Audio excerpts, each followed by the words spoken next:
As fortes chuvas que atingiram o estado de São Paulo nos últimos dias provocaram alagamento de um campo de futebol na cidade de Tietê, que seria usado como uma das sedes da Copa São Paulo de Futebol Júnior. Beatriz Manfredini está ao vivo com a gente, traz mais informações sobre isso. Pois é, David, o estádio José Ferreira Alves ficou completamente alagado depois da chuva de ontem, amanheceu completamente alagado neste fim de semana e é um estádio que iria receber jogos da Copinha já na próxima sexta-feira, já agora no dia 3 de janeiro de 2025. Por isso a preocupação, então, com a chuva. O que diz a concessionária, a prefeitura também da cidade de Tietê, que administra ali todo o local e que estão tentando administrar essa situação, é que eles esperam, que nos próximos dias a gente tenha uma previsão do tempo melhor, provocando o escoamento dessas águas, mas também que eles já estão providenciando uma alternativa, um outro estádio nas proximidades que possa receber, então, esse jogo da Copinha a partir da próxima sexta-feira, dia 3 de janeiro. Esse foi um dos estragos, provocados pela chuva deste fim de semana. Eu recebi agora há pouco o boletim dos maiores acumulados de chuva das últimas 24 horas, ou seja, do sábado inteiro da Defesa Civil. E a gente chama atenção para o município de Iguape.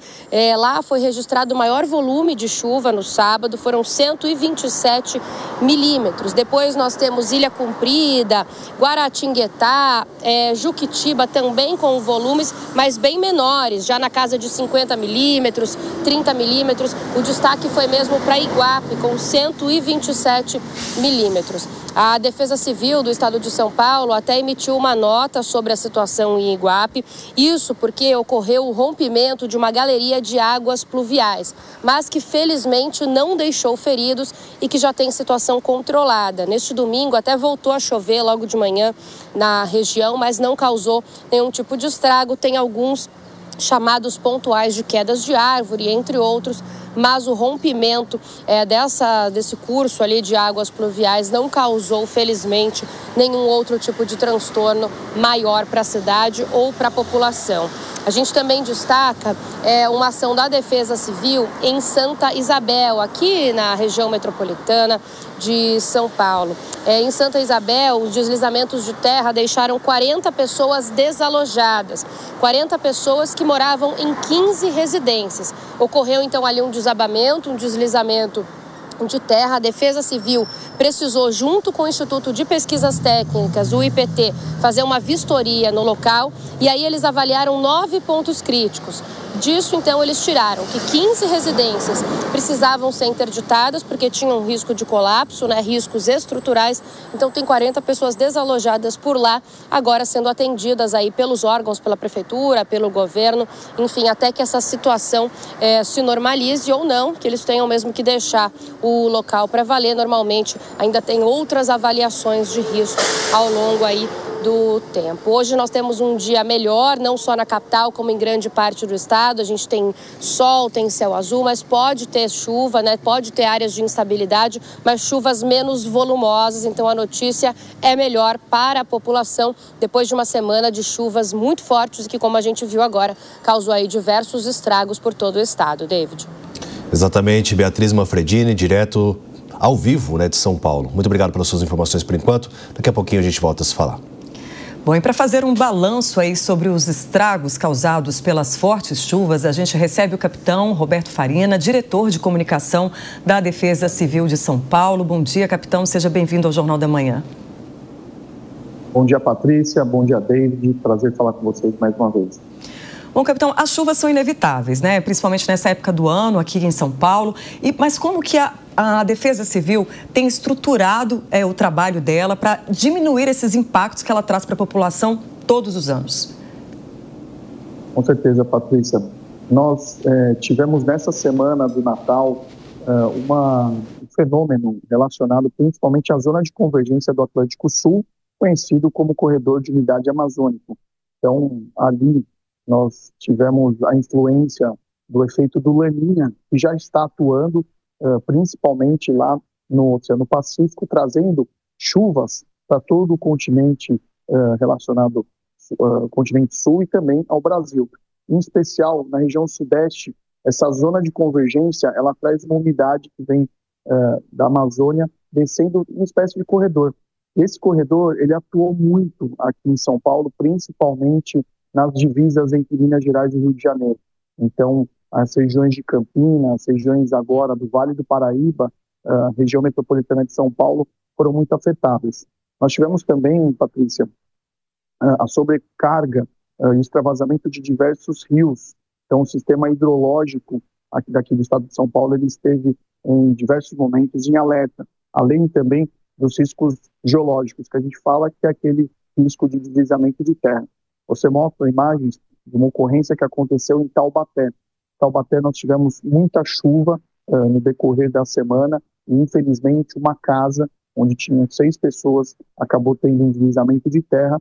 2 crianças conseguiram sair com vida, 4 pessoas foram soterradas e, com o trabalho do Corpo de Bombeiros, uma pessoa saiu também com vida, mas, infelizmente, 3 pessoas acabaram falecendo nessa ocorrência. Então, com isso, Patrícia, a Defesa Civil ela tem realizado diversos trabalhos para o aperfeiçoamento do sistema de proteção e defesa civil. Então, além de um radar meteorológico instalado agora, recentemente em Campinas, na região metropolitana de Campinas, pegando 130 municípios daquela região, uma parceria da Agencamp com a Unicamp e a Defesa Civil, nós também trabalhamos a questão da comunicação de risco. Então, em Campinas, no dia 25 de dezembro, no Natal, o sistema Cell Broadcasting, chama Defesa Civil Alerta, ele foi acionado pela primeira vez aqui no estado de São Paulo. Esse sistema é um sistema em parceria com a Anatel, a Secretaria Nacional de Defesa Civil, as secretarias estaduais de todo o Brasil e também dos municípios, já foi utilizado anteriormente em Minas Gerais e no Espírito Santo. Esse sistema, ele faz com que, de forma compulsória, as pessoas que estiverem numa área de risco, eles recebem essas informações, tanto um pop-up na tela do celular, quanto um toque ali, um sinal sonoro, para que as pessoas saibam quais são os riscos iminentes ali naquela região. Então, Campinas recebeu esse alerta e, posteriormente, outros municípios acabaram também recebendo. Então, a Defesa Civil aperfeiçoando o sistema de comunicação, mas, lógico, sem a conscientização da população de não se expor ao risco, todos esses sistemas eles não conseguem ter a sua eficiência, a sua eficácia de forma plena. Capitão Farina, muito bom dia, obrigado pela participação aqui no Jornal da Manhã. Houve também a informação de que o rio Una, entre Taubaté e Pindamonhangaba, transbordou durante essa madrugada. Há registro de alguém que possa ter sido impactado por essa ocorrência? Já há mais informações nesse sentido? E também ontem a gente trouxe informação aqui no Jornal da Manhã de que o litoral norte pode sofrer com fortes chuvas nos próximos dias, agora nessa virada do ano. Infelizmente a gente viu aquela tragédia ocorrendo. E quais as ações também foram feitas por lá? Então nós tivemos o extravasamento desse rio entre Taubaté e Pindamonhangaba ontem. Nós estávamos checando se ele, na sua totalidade, ele teve algum problema ali nas rodovias, tinha comprometido, mas felizmente não gerou nenhuma vítima e também o extravasamento ele teve o seu escoamento e trouxe novamente para a normalidade. Aí nós tivemos alguns problemas também com o rio Piracicaba ontem. Então o rio Piracicaba ele passou da sua cota de extravasamento, então ali foi emitido alguns alertas para as pessoas ali da região para que elas pudessem também se antecipar. O rio Capivari, que faz também as regiões de Montemor, Rafar, a Grande, Campinas, nós tivemos também o extravasamento e hoje nós tivemos alguns registros de ocorrências, principalmente em Rafar. Felizmente, nenhuma ocorrência com vítima, seja vítima leve ou vítima fatal. Então, nós estamos monitorando, e o David também, todo o sistema hidrológico que tem trazido transtornos para o interior de São Paulo. Relacionados principalmente aos próximos dias, às próximas chuvas. Esse sistema, a zona de convergência, ela atuando aqui em São Paulo, juntamente com uma frente fria que veio do sul do país, gerou essas precipitações, essas chuvas mais volumosas. A frente fria, ela saiu, ela já perdeu força aqui no estado de São Paulo, então agora, nesse momento, só temos o sistema da zona de convergência, essa umidade da amazônica e também a umidade oceânica no litoral, que atuam aqui no estado de São Paulo. A zona de convergência do Atlântico Sul, ela traz mais chuva principalmente para a faixa leste do estado, regiões de Campinas, Vale do Paraíba, pegando até na parte superior, São José do Rio Preto e Ribeirão Preto. Mas nós vimos nos modelos meteorológicos de ontem para hoje também um enfraquecimento dessa zona de convergência. Então, existe a possibilidade das chuvas que estavam classificadas como fortes, elas serem classificadas para moderadas a fracas. Mas a Defesa Civil continua em alerta, porque o solo está muito encharcado nessas regiões e ainda, se caso acontecer precipitações como temporais de verão, isso pode colocar em risco as pessoas. Mas a chuva, ela demonstra que está tendo uma diminuição. Em relação ao litoral norte, ao litoral paulista, no litoral sul, na região de Guape, como a Beatriz Manfredini falou, uma chuva muito forte aconteceu ontem, mas a tendência é que essa umidade oceânica que atua principalmente nessas regiões, elas nesse momento diminuem, elas podem ali diminuir e faz com que nós tenhamos ali a possibilidade de uma passagem de ano menos chuvosa. Lógico, todos os sistemas de monitoramento da Defesa Civil, eles permanecem observando ali as regiões. Nós temos o radar de Ilhabela, que faz toda aquela costa do litoral norte, para poder antecipar a população se houver necessidade. Mas os modelos meteorológicos, nesse momento, eles são mais positivos, mostrando para chuvas isoladas em algumas partes do estado, principalmente nessa faixa leste, mas chuvas pontuais, que podem acontecer no decorrer do dia, sem um volume tão expressivo quanto que aconteceu no período do Natal. Roberto, bom dia. Em 2023, nós tivemos só no estado de São Paulo 64 mortos naquela enxurrada em São Sebastião, 53 no Vale do Taquari. Este ano, por mais que 3 mortes seja um número muito maior do que deveria ser, o número está abaixo do que foi no ano passado. Também tivemos aí o campo do comercial, né, a copinha atrapalhada pela inundação, mas me parece que o estrago em termos de vidas humanas é menor. Isso se deve a todas essas campanhas, a essas ações da Defesa Civil? Realmente elas têm efetividade, dá para perceber? Ou a chuva talvez tenha sido menos intensa? Por que nós conseguimos ver essa melhora? Mônica, pelo contrário, as chuvas elas têm sido mais intensas, não só no estado de São Paulo, mas no Brasil como um todo, devido a esse fenômeno da Laninha, que traz mais chuva devido a essas umidades que aumentam nessa zona de convergência. A gente vê, por exemplo, Minas Gerais, que está com o sistema muito sobrecarregado também, mas nós temos visto que hoje a conscientização, a mentalidade das pessoas em relação à questão dos extremos climáticos, devido às chuvas mais fortes acontecendo, às tempestades, as pessoas não se expondo ao risco, isso tem melhorado muito. Então, é como eu falei, nós temos diversas tecnologias que estão sendo implantadas. O sistema de defesa civil, tanto de São Paulo quanto do Brasil, ele está num processo de modernização, de expansão, de crescimento, porque há alguns anos atrás nós não tínhamos chuvas tão agressivas, estiagem tão severa. Então, isso requer que a instituição ela evolua juntamente com as demandas. Mas a mentalidade das pessoas é o ponto crucial para que nós tenhamos a diminuição de perdas humanas. Porque nós viajamos para o Japão esse ano com uma comitiva coordenada pelo coordenador estadual, Coronel Engel, e ali nós vimos, em 95, depois de um grande terremoto em Himeji, onde matou mais de 10 mil pessoas, o Japão ele trabalhou a mudança de mentalidade da população. Então, eles sabiam que eles estavam em uma área de risco, entre 3 placas tectônicas, e eles tinham que decidir ou sair do país ou convive com risco. Então, a partir disso, diversas políticas públicas foram adotadas juntamente com a população, trazendo a população para dentro do sistema de defesa civil, para que eles pudessem trabalhar isso. E tem um estudo, viu, Mônica, lá no Japão, que fala que 77% das pessoas que sobrevivem a desastres causados pela natureza, eles sobrevivem porque eles sabiam o que fazer no momento do desastre, ou eles foram ajudados por pessoas que sabiam o que fazer.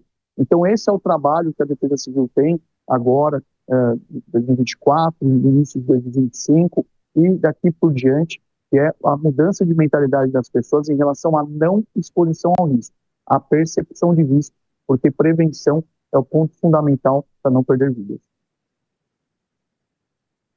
Bom dia, capitão. Prazer falar consigo. Aquela pergunta talvez das mais difíceis, mas que preocupa todos nós. O que esperar em termos de clima, de catástrofes, de janeiro e fevereiro, pelo menos daqui até o carnaval, quando todo mundo sai para viajar?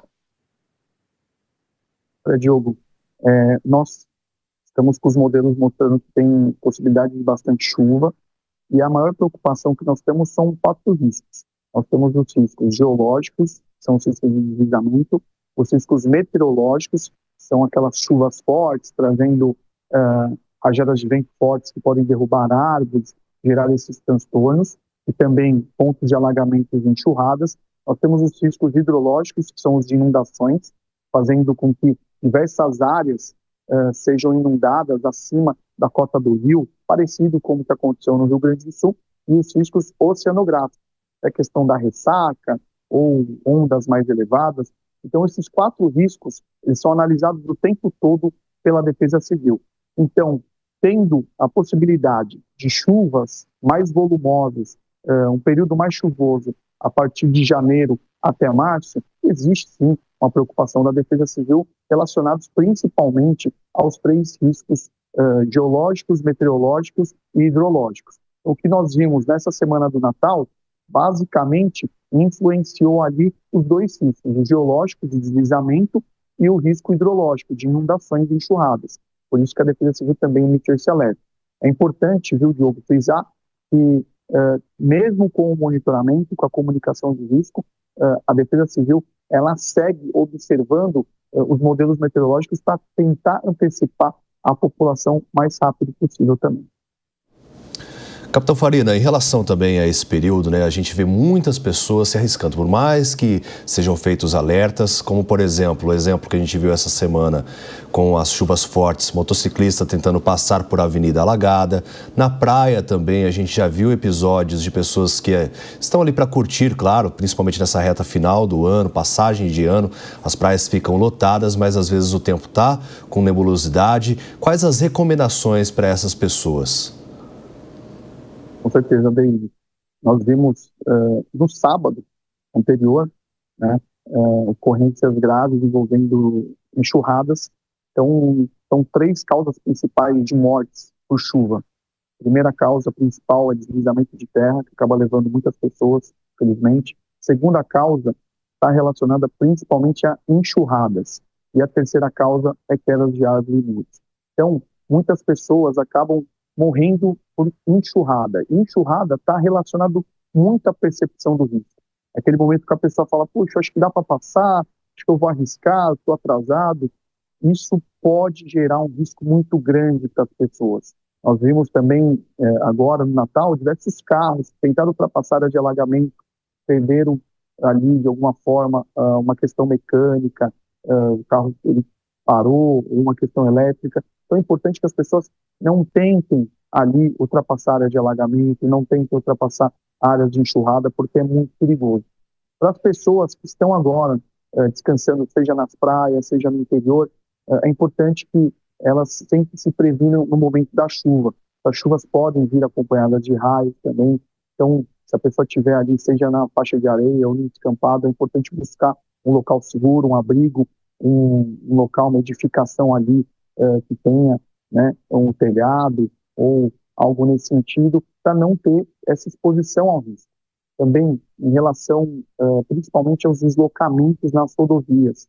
Importante que as pessoas já foram se divertir, já foram descansar com seus familiares, e quando elas forem retornar, elas se programem para esse retorno. Busque informações meteorológicas nos canais oficiais, nós temos as mídias sociais da Defesa Civil através da Defesa Civil SP, Mudo. Também temos ali as informações nos canais oficiais das concessionárias de rodovia, para que elas possam checar se a rodovia está com trânsito normal, se teve alguma obstrução, se a visibilidade está boa, para que elas possam se deslocar em segurança. E a orientação também, viu, David, é que as pessoas dirijam, de preferência, no período diurno. Dicas importantes aí para a gente preservar vidas e também prejuízos econômicos, né, capitão? Obrigada pela sua participação. A gente conversou com o capitão Roberto Farina, diretor de comunicação da Defesa Civil de São Paulo. Obrigada. A gente deseja pouco trabalho aí durante esse período chuvoso, né? Que a gente consiga passar por ele com menos prejuízo e com menos mortes, né? Com certeza, Patrícia. Estamos de prontidão 24 horas e que Deus permita que essa passagem de ano seja tranquila. Bom dia também, David. Diogo, muito. Bom dia.